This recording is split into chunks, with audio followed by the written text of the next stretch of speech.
una de las características del tiempo presente sea el miedo a confrontarnos con la verdad de nuestra vida. Obviamente no se trata de un miedo reconocido y confesado, sino de un miedo disfrazado de eslóganes ideológicos que se niegan a abrirse al diálogo con quien piensa distinto de lo que se ha estipulado como políticamente correcto. La tesis que sostengo en este artículo es que tras la crispación y la cancelación reinantes se esconde el miedo a confrontarse con la verdad. Ha dado mucho que hablar la conferencia que el pasado 14 de febrero pronunció en Múnich el vicepresidente de Estados Unidos, Vance. En ella abroncaba a los dirigentes europeos, diciéndoles que el principal enemigo de su seguridad no es tanto China o Rusia, sino la traición de Europa a sus propios principios. No me cabe duda de que dijo una gran verdad, aunque pienso que se equivocó en el tiempo verbal con que la formuló, ya que debió utilizar la primera persona del plural. Baste recordar la traición que el gobierno Trump está perpetrando contra Ucrania, dejando patente que en su jerarquía de valores el dinero está por encima de la justicia. La soberanía de Ucrania bien vale 350.000 millones de dólares. Ciertamente nuestro mayor enemigo, no solo el vuestro, es la traición a los propios principios. En el contexto en el que J. D. Vance pronunciaba aquel discurso, se estaba refiriendo fundamentalmente a la cultura de la cancelación imperante, abiertamente contraria a la libertad de conciencia y a la libertad de expresión. Sin duda, también en este terreno estamos ante una grave traición a los principios de la democracia occidental. Sin embargo, pienso que el discurso de J. D. Vance se quedó en la epidermis del problema, sin llegar a profundizar en las causas de esta involución en el principio de la libertad de expresión, que hasta hace escasos años había sido un principio sagrado para Occidente. De hecho, todavía recordamos cómo en tiempos de la transición española se decía aquello de no estoy de acuerdo con lo que dices, pero defenderé con mi vida tu derecho a decirlo. Nada que ver con la situación actual. La pregunta es obligada. ¿Cuál es la razón de un cambio tan radical de paradigma? En mi opinión, en el inicio de este cambio de paradigma está el relativismo. Una vez que hemos dejado de creer en la existencia de la verdad objetiva, hacia la cual cada uno de nosotros tiene el deber de conformarse en conciencia, entonces el principio del respeto a la libertad queda sin razón de ser. Si no hay verdad, la libertad se queda sin fundamento y sin finalidad. A los hechos me remito. En muy pocos años hemos pasado del relativismo a la dictadura del relativismo. Fue Benedicto XVI el que denunció el inicio de este giro y es patente que en los últimos años se ha consumado. De facto, cualquiera que se atreva a disentir de los parámetros del nuevo orden mundial es acusado de fóbico y de promover el odio. Y entre esos parámetros se encuentra especialmente la imposición de una pseudoantropología de Estado, inspirada en la ideología de género, sobre la cual el Papa Francisco afirmó el 1 de marzo de 2024, o sea, ahora hace un año, afirmó lo siguiente: la ideología de género es el peor peligro de nuestro tiempo. De forma muy recurrente, el Papa Francisco ha calificado a la ideología gender como colonización ideológica. Pongo un ejemplo concreto todavía reciente. Se pretende prohibir que las personas con inclinaciones homosexuales puedan ser acompañadas para vivir la sexualidad conforme a la moral y la fe católica. Al mismo tiempo se promulga una ley trans por la que se permite que unos menores de edad puedan recibir tratamientos hormonales y o ser sometidos a operaciones de cambio de sexo sin el permiso de sus padres.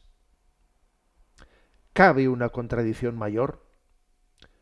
Por desgracia, no se trata de un caso aislado, sino como les dice Jesús a escribas y fariseos, como estas hacéis muchas. No es casualidad que en tiempos de Jesús también se practicase la cancelación. Sí, Jesús fue cancelado. En cualquier caso, pienso que la razón de la cancelación entonces y ahora es la misma, el miedo a la verdad. Por algo será que San Juan Pablo II repetía una y otra vez su conocido eslogan: no tengáis miedo, abrid de par en par las puertas a Cristo. Obviamente, la verdad puede dar miedo a primera vista porque es exigente y nos llama a la conversión. Pero no olvidemos que la verdad nos hace libres. Más aún, la verdad nos hace libres y felices. Por ello, una vez más, acogemos con esperanza la interpelación que Jesús nos dirige en el inicio de la Cuaresma: convertíos y creed en el Evangelio. Esta es la carta que, como veis, ¿no? Pues en ella estoy tocando pues algunos aspectos que en este programa, de alguna manera, pues creo que estamos desarrollando, ¿no? Estamos dejando patente en este programa que uno de los grandes retos, ¿no? Una de las grandes características de este tiempo que vivimos, pues es el de la, la dictadura de la cancelación, ¿eh? Que está aconteciendo entre nosotros, especialmente en lo referente a la antropología.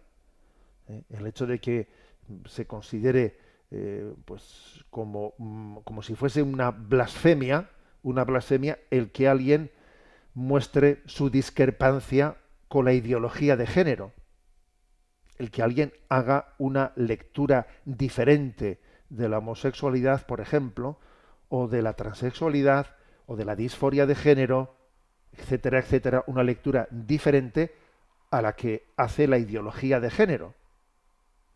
O sea, resulta que aquí hay un dogma que, por otra parte, ¿no? Pues se está introduciendo en nuestros colegios, en los estadios pues, más incipientes. Ayer mismo, una profesora de la escuela católica me decía: mire, me ha venido pues un niño, ¿no? Un niño y me dice, ¿no? Y me dice, mire, pues, me dice, profe, o no sé exactamente cuál es la forma de dirigirse, ¿no? Pues a sus profesores, profesora, o como le llamase, ¿no? Dice, le dice el niño, le dice la profesora, yo tengo pilila, le dice, pero yo puedo ser niña si quiero. Igual me puedo operar y puedo ser niña. Yo todavía no sé si soy niño o si soy niña. A ver, madre mía, a ese niño, ¿quién le ha metido en la cabeza ese, ese mare magnum en el que tiene una inseguridad en su identidad tan potente? ¿Cómo puede ese niño crecer de una manera ordenada? ¿Cómo puede ir dando pasos de crecimiento paulatino en su vida cuando parte de una inseguridad sobre su propia identidad? ¿Quién le ha introducido ese tipo de duda a ese niño? ¿Hasta qué punto, no, las leyes que hacemos, quizás lo más perverso que tienen es su traslación a la educación, generando verdaderas crisis, ¿no? En los más inocentes? Bueno, pues creo que aquí existe un un falso dogma que es la llamada ideología de género, y entonces su imposición obligatoria creo que es la auténtica vergüenza de Occidente. Es la auténtica vergüenza de Occidente, ¿no? Que está, por otra parte, traicionando su principio de libertad de conciencia y libertad de opinión, cuando pretende imponer esto, ¿no? Y cancelar a quien diga lo contrario. Ahora, lo que en esta carta también se quiere subrayar es que, claro, para denunciar esta imposición ideológica de la ideología de género, hay que hacerlo con coherencia. Hay que hacerlo con coherencia, ¿eh? Porque, claro, esa denuncia que en este momento pues ha hecho pues el gobierno, el nuevo gobierno, la nueva administración de Estados Unidos de esta ideología de la cancelación, ¿no? Obviamente nos alegramos mucho, ¿no? De que, de que se revierta esa tendencia a la cancelación, de que incluso pues los grandes empresarios de las tecnológicas anuncien que van a bajarse, ¿no?, de esa tendencia cancelatoria que venía, ¿no?, Occidente a mantener en los últimos años. Bueno, pues obviamente es una alegría ver que haya resistencia frente a esa tendencia a la cancelación y a pretender imponer un pensamiento único antropológico, etcétera. O sea, obviamente nos alegramos de ello, pero claro, esa crítica hay que hacerla con coherencia, porque claro, si uno resulta que al mismo tiempo que hace eso, pues está traicionando sus propios principios en otras muchas materias, en materia humanitaria, pues por ejemplo, ¿no?, con lo que ha acontecido pues en Gaza o con lo que acontece en Ucrania, verdaderamente entonces nos quedamos sin autoridad moral para denunciar otros males morales. La única forma de denunciar los males morales con, con capacidad de tener una autoridad moral en esa denuncia es que haya coherencia, integridad en la denuncia que realizamos. Si hay contradicciones flagrantes en las denuncias que hacemos, si estamos traicionando los principios en un aspecto mientras que pretendemos defenderlos en otro, nosotros mismos nos desautorizamos. No hay mayor desautorización para nuestro discurso que nuestra incoherencia en los principios. Por eso era cierto, ¿no?, lo que decía el vicepresidente de Estados Unidos. El mayor problema es la traición a nuestros propios principios. Claro que sí. Lo que pasa es que cada uno nos tenemos que aplicar esto. Apliquémoslo cada uno, ¿no? Yo sé que a algunos les parece que este discurso, que esta reflexión es, bueno, pues una pretensión de ser equidistante, de querer no tomar partido, de querer... Y creo que ese tipo de lectura política no entiende, ¿no? No entiende lo que es la doctrina social de la Iglesia, que no busca más que el amor a la verdad. El amor a la verdad. No tenemos que tener miedo a la verdad, porque la verdad nos hace libres, la verdad nos interpela, la verdad nos recuerda que todos tenemos que convertirnos. La verdad nos dice que el mundo no se divide entre buenos y malos, sino la verdad nos deja patentes que todos somos pecadores y que estamos llamados a la conversión. La verdad se mostró allí en el Calvario cuando Jesús murió entre dos ladrones. No tenía a su derecha a los buenos, a su izquierda a los malos. No.